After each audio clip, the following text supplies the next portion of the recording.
In a world that moves faster every single day, where distractions pull at your attention and uncertainty clouds your future, there is an ancient path that still works with ruthless effectiveness.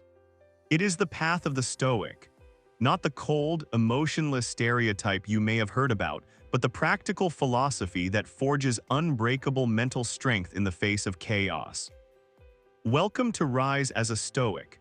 I'm your guide on this journey, and today I'm sharing the 7 timeless rules that have helped men and women for over 2,000 years rise above their circumstances and become the strongest version of themselves. These are not motivational slogans. These are battle-tested principles drawn from Marcus Aurelius, Seneca, and Epictetus, refined through modern psychology and real-world application. If you apply even one of these rules consistently, your life will shift. Apply all 7, and you will build a mind that no external storm can break. Stay with me until the end because I'm also going to give you a simple daily practice you can start tonight that turns these rules into lasting transformation. Let's begin. The first rule is the foundation of everything, the dichotomy of control. Epictetus taught us, some things are up to us and some things are not up to us. This single distinction separates those who suffer endlessly from those who remain free, no matter what happens around them. In modern terms, this is the same principle that underpins cognitive behavioral therapy. Your mind has only one job it can truly control: your own judgments, your own effort, and your own responses. Everything else, the economy, other people's opinions, the weather, even the outcomes of your hard work, lies outside your direct control. When you waste energy worrying about the uncontrollable, you hand over your peace. When you focus only on what is within your power, you become dangerous to your old self. You stop reacting and start creating. In 2026, with endless notifications, global uncertainty, and social comparison at your fingertips, this rule is more relevant than ever. Ask yourself every morning, what is truly up to me today? Then pour every ounce of your energy there and let the rest go. That is how a Stoic begins to rise. Rule number 2, Amor Fati's love of fate. Marcus Aurelius wrote, "Accept the things to which fate binds you, and love the people with whom fate brings you together, but do so with all your heart."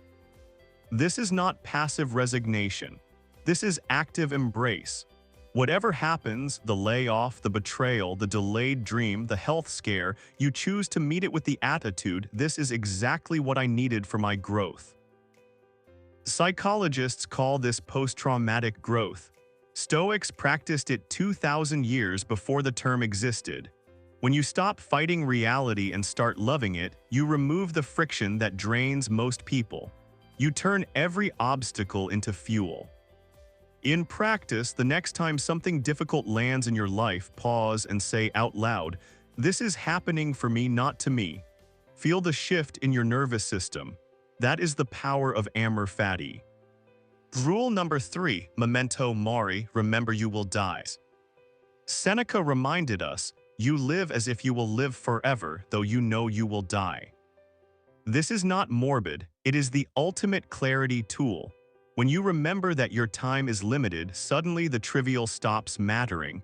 You stop scrolling for hours, you stop delaying the hard conversation, you stop chasing approval, you start living with urgency and purpose. Marcus Aurelius kept death on his shoulder as a constant companion while running the Roman Empire. He knew that awareness of mortality sharpens focus like nothing else. In 2026, with so many distractions designed to make you forget your own finitude, this rule cuts through the noise.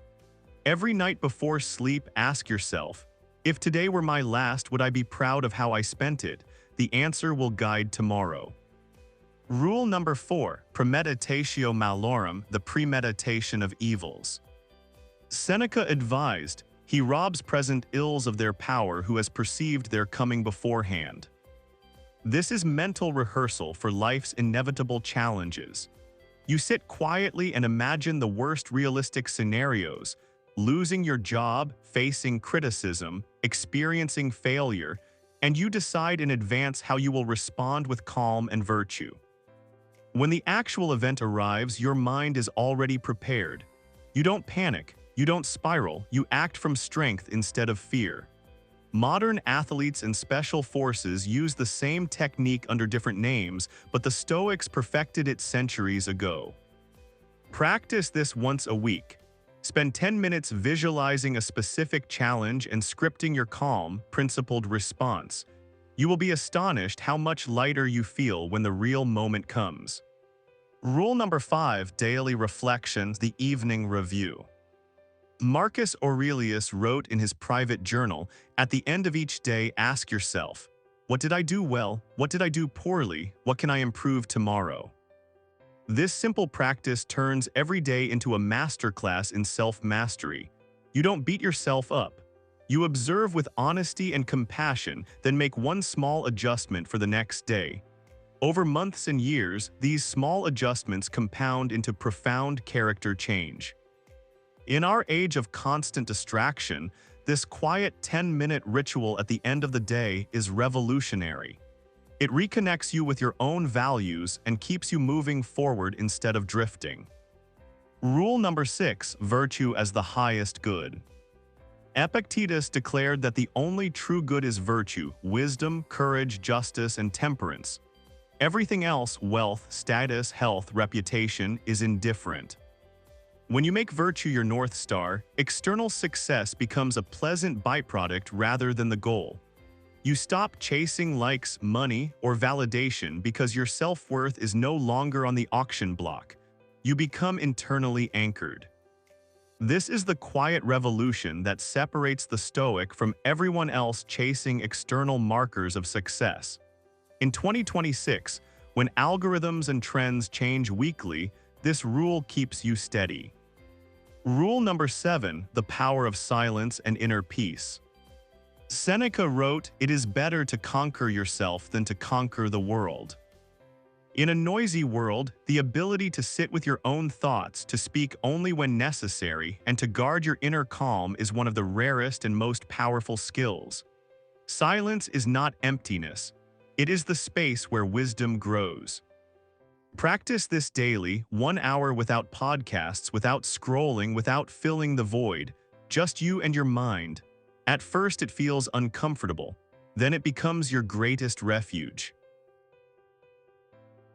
These 7 rules are not theory, they are a practical operating system for the modern mind. When you live them, you rise above the chaos instead of being swept away by it. Before we finish, here is your first official rise practice. Tonight, before you sleep, take out a notebook or your phone and write down these 3 questions. Which of the 7 rules did I live by today? Where did I give away my peace to something outside my control? What is one small action I will take tomorrow to rise one step higher? Do this for the next 30 days. Watch how your mind begins to change. The transformation is not dramatic at first, it is quiet, steady, and permanent. If this message reached you today, you are already on the path. The fact that you are here listening means the old version of you is ready to step aside. Hit the like button if these rules resonated. Subscribe and turn on notifications so you never miss the next lesson. Drop in the comments which of the 7 rules you are committing to first. I read every single one. Thank you for rising with me today. The world needs more Stoics in 2026. Let's build them together, one disciplined day at a time. I'll see you in the next video. Until then, stay strong, stay calm, and keep rising.